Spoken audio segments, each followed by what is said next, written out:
Media pembelajaran yang saya buat yaitu sebuah bangunan berbentuk segi 5 yang terbuat dari kertas. Alasan saya membuat media pembelajaran ini yaitu agar pembawaan materi pembelajaran lebih menarik dan menyenangkan. Sebelum menjelaskan beberapa materi, saya akan membacakan judul yang terdapat pada sisi bangunan media pembelajaran ini. Materi yang pertama yaitu konsep dasar perkembangan dan pertumbuhan manusia. Yang kedua, hakikat perkembangan peserta didik. Yang ketiga, hakikat perkembangan atau pertumbuhan individu dalam rentang kehidupan. Yang keempat, aspek-aspek perbedaan individu, perbedaan inteligensi. Yang kelima, ada aspek perkembangan intelektual dan fisik motorik. Yang keenam, ada aspek perkembangan sosial, emosional, dan moral. Yang ketujuh yaitu aspek perkembangan sifat-sifat kepribadian dan implikasinya bagi pendidikan. Yang kedelapan, tugas-tugas perkembangan peserta didik. Yang sembilan, faktor-faktor yang mempengaruhi tugas perkembangan peserta didik. Yang ke-10, konsep dasar multi-intelligence. Dan 11, perkembangan multi-intelligence. Yang terakhir yaitu reward dan punishment. Cara menggunakan media pembelajaran ini yaitu seperti melempar dadu, sehingga angka yang berada di atas itu berarti materi yang akan saya bahas.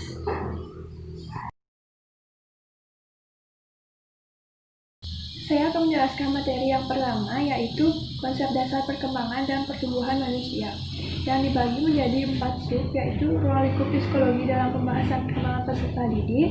Yang kedua, pertumbuhan dan perkembangan. Yang ketiga, ada hukum perkembangan. Dan yang keempat, profesi guru, tuntunannya dan urgensi dalam kehidupan mata kuliah perkembangan peserta didik. Ruang lingkup psikologi dalam pembahasan perkembangan dan peserta didik. Yang pertama ada psikologi pendidikan. Psikologi perkembangan adalah suatu ilmu pengetahuan yang mempelajari tingkah laku individu manusia dalam perkembangannya beserta latar belakang yang mempengaruhinya.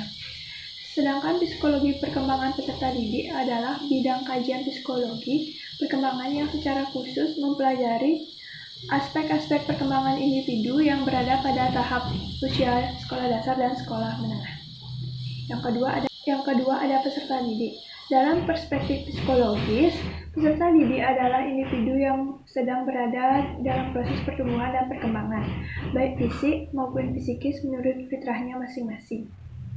Yang ketiga ada tujuan dan manfaat psikologi perkembangan. Psikologi perkembangan peserta didik bertujuan memberikan, mengukur, dan menerangkan perubahan dalam tingkah laku serta kemampuan yang sedang berkembang sesuai dengan tingkat usia yang mempunyai ciri-ciri universal. Dalam artian yang berlaku bagi anak-anak di mana saja dan dalam lingkungan sosial budaya mana saja. Sub yang kedua yaitu pertumbuhan dan perkembangan. Pertumbuhan adalah suatu proses bertambahnya jumlah sel tubuh suatu organisme yang disertai dengan pertambahan ukuran, berat, serta tinggi yang bersifat irreversibel atau tidak dapat kembali pada keadaan semula. Pertumbuhan lebih bersifat kuantitatif, di mana suatu organisme yang kecil menjadi lebih besar seiring dengan pertambahan waktu. Contohnya seperti berat badan, tinggi badan, dan lain sebagainya. Perkembangan adalah bertambah kemampuan atau skill dalam struktur dan fungsi tubuh yang lebih kompleks dalam pola teratur dan dapat diramalkan sebagai hasil proses pematangan. Perkembangan menyangkut adanya proses pematangan sel-sel tubuh, jaringan tubuh, organ-organ, dan sistem organ yang berkembang dengan menurut caranya sehingga dapat memenuhi fungsinya. Sub yang ketiga yaitu hubungan perkembangan. Penelitian Sutherland dan Donnelly mengenai proses pertumbuhan menghasilkan 10 prinsip dasar pertumbuhan. Beberapa prinsip diantaranya ada yang menunjukkan kesamaan dengan yang di atas. Hukum rekapitulasi. Yang pertama ada pertumbuhan adalah kompleks, semua aspek-aspeknya berhubungan sangat erat. Yang kedua, pertumbuhan mencakup hal-hal kuantitatif dan kualitatif. Yang ketiga, pertumbuhan adalah proses yang berkesinambungan dan terjadi secara teratur. Yang keempat, pada pertumbuhan dan perkembangan terdapat keteraturan arah. Yang kelima, tempo pertumbuhan tiap anak tidak sama. Yang keenam, aspek-aspek berbeda dari pertumbuhan berkembang pada waktu dan kecepatan berbeda. Yang ketujuh, kecepatan dan pola pertumbuhan dapat dimodifikasi oleh faktor intrinsik dan ekstrinsik. Yang kedelapan, pada pertumbuhan dan perkembangan terdapat masa-masa kritis. Yang kesembilan, pada suatu organisme akan kecenderungan untuk mencapai potensi perkembangan yang maksimum. Yang ke-10, setiap individu tumbuh dengan caranya sendiri yang unik.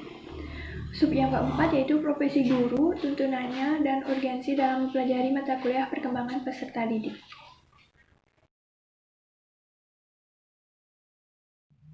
Selanjutnya saya akan menjelaskan materi yang ke-9 yaitu tugas-tugas perkembangan peserta didik. Perkembangan merupakan suatu proses yang menggambarkan perilaku kehidupan sosial psikologi manusia pada posisi yang harmonis di dalam lingkungan masyarakat yang lebih luas dan kompleks. Tujuan dari tugas-tugas perkembangan adalah sebagai pedoman bagi orang tua dan guru untuk meningkatkan motivasi dalam mempelajari hal-hal yang diharapkan oleh masyarakat dan untuk menyiapkan anak dalam menghadapi harapan-harapan baru. Adapun yang menjadi sumber daripada tugas-tugas perkembangan tersebut menurut Ebbinghaus adalah kematangan fisik, tuntunan masyarakat atau budaya, dan nilai-nilai dan aspirasi individu. Perkembangan tugas-tugas perkembangan untuk masing-masing fase dari sejak masih bayi sampai usia lanjut dikembangkan oleh Ebbinghaus sebagai berikut. Yang pertama, masa bayi dan anak-anak. Belajar berjalan, belajar berbicara, belajar mengendalikan pembuangan kotoran tubuh, mencapai stabilitas fisiologi, membentuk pengertian sederhana tentang realitas fisik dan sosial, belajar kontak perasaan dengan orang tua, keluarga, dan orang lain, dan belajar mengetahui mana yang benar dan mana yang salah, serta membangun karakter. Yang kedua, ada masa anak sekolah, belajar ketangkasan fisik untuk bermain, pembentukan sikap yang sehat terhadap diri sendiri sebagai organisme yang sedang tumbuh, belajar bergaul yang bersahabat dengan anak-anak sebaya, belajar peranan jenis kelamin, mengembangkan dasar-dasar kecakapan membaca, menulis, dan berhitung, mengembangkan kata hati moralitas dan skala nilai-nilai, belajar bebas ketergantungan, dan mengembangkan sikap sehat terhadap kelompok dan lembaga-lembaga. Yang ketiga, ada masa remaja, menerima keadaan jasmani dan menggunakan secara efektif penerimaan peranan sosial jenis kelamin sebagai pria atau wanita, menginginkan dan mencapai perilaku sosial yang bertanggung jawab sosial, mencapai kemandirian emosional dari orang tua dan orang dewasa lainnya, belajar bergaul dengan kelompok anak-anak wanita dan anak laki-laki. Perkembangan skala nilai, persiapan mandiri secara ekonomi, pemilihan dan latihan jabatan, dan mempersiapkan perkawinan dan keluarga. Yang keempat, ada masa dewasa awal, mulai bekerja, memilih pasangan hidup, belajar hidup dengan suami istri, mulai membentuk keluarga, mengasuh anak, mengelola atau mengemudikan rumah tangga, menerima atau mengambil tanggung jawab warga negara, dan menemukan kelompok sosial yang menyenangkan. Yang kelima, masa usia madya atau masa dewasa madya, menerima dan menyesuaikan diri terhadap perubahan fisik dan fisiologis, menghubungkan diri sendiri dengan pasangan hidup sebagai individu, membantu anak-anak remaja belajar menjadi orang dewasa yang bertanggung jawab dan berbahagia, mencapai dan mempertahankan prestasi yang memuaskan dalam karir pekerjaan. Selanjutnya materi yang ke-13 yaitu reward dan punishment. Yang pertama, reward. Reward dalam bahasa Inggris diartikan sebagai ganjaran, upah, hadiah, pahala, dan hukuman. Sehingga reward bisa digunakan untuk balasan yang memiliki sikap positif atau negatif. Reward adalah memberikan sesuatu pada orang lain sebagai bentuk penghargaan untuk cenderamata atau kenang-kenangan, yang menjadi salah satu metode psikologi pendidikan. Pemberian reward oleh seorang guru dimaksudkan untuk mendorong kegiatan belajar siswa sebelum ujian sekolah dimulai sebagai konsep belajar dalam psikologi pendidikan. Reward dapat berbentuk barang seperti alat pendukung belajar baik itu tas sekolah, pensil, buku, dan sebagainya. Macam-macam reward, ada beberapa hal yang harus dipenuhi agar reward bisa dijadikan alat pendidikan yang efektif, yakni yang pertama, pendidik harus mengenal dengan baik karakteristik peserta didik dan juga mengerti cara menghargai dengan baik. Yang kedua, reward yang diberikan pada seorang jangan sampai menimbulkan iri hati pada siswa lain. Yang ketiga, dalam memberikan reward sebaiknya hemat dan jangan terlalu sering, sebab terlalu sering memberikan reward tidak akan membuat reward tersebut sebagai alat pendidikan. Yang keempat, jangan memberikan reward terlebih dahulu atau menjanjikan sebelum siswa menyelesaikan tugasnya.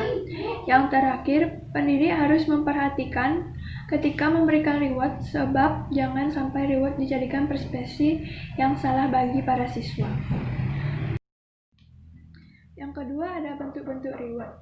Reward bisa diberikan dalam bentuk benda atau barang yang disenangi, atau bisa diberikan dalam bentuk sikap atau perbuatan guru yang bisa dijadikan reward bagi siswa. Seperti yang pertama, guru menganggukkan kepala sebagai tanda senang dan membenarkan sebuah jawaban dari seorang siswa. Yang kedua, guru memberikan kata-kata yang menyenangkan atau pujian. Yang kedua yaitu punishment. Punishment merupakan penderitaan yang diberikan atau disebabkan secara sengaja oleh pendidik sesudah siswa melakukan kesalahan atau pelanggaran. Maka punishment juga bisa digunakan sebagai usaha preventif atau represif. Yang pertama, punishment preventif, berarti hukuman yang diberikan dengan tujuan agar tidak atau jangan sampai terjadi pelanggaran lagi. Yang kedua, punishment represif, berarti hukuman yang diberikan karena adanya pelanggaran atau dosa yang sudah diperbuat. Untuk itu, punishment dilakukan sesudah pelanggaran atau kesalahan terjadi. Macam-macam punishment. Terdapat 3 macam punishment yang disesuaikan dengan tingkat perkembangan anak, yakni punishment asosiatif yang disesuaikan dengan tingkat perkembangan anak, yakni punishment asosiatif. Punishment jenis ini bisa diterapkan untuk anak usia dini yang hanya bisa merasakan dan juga mengasosiasikan sesuatu sebagai macam-macam gaya belajar. Yang kedua, punishment logis. Punishment ini dipakai untuk anak yang sudah lebih besar. Dengan punishment ini, maka seorang anak bisa mengerti tentang hukuman adalah akibat yang logis dari perbuatan yang tidak baik. Yang ketiga, punishment normatif, merupakan hukuman yang bertujuan untuk memperbaiki moral seorang anak dan juga perkembangan memori pada anak. Punishment ini dilakukan pada pelanggaran mengenai norma etika seperti berbohong, menipu, atau mencuri, dan juga kedisiplinan.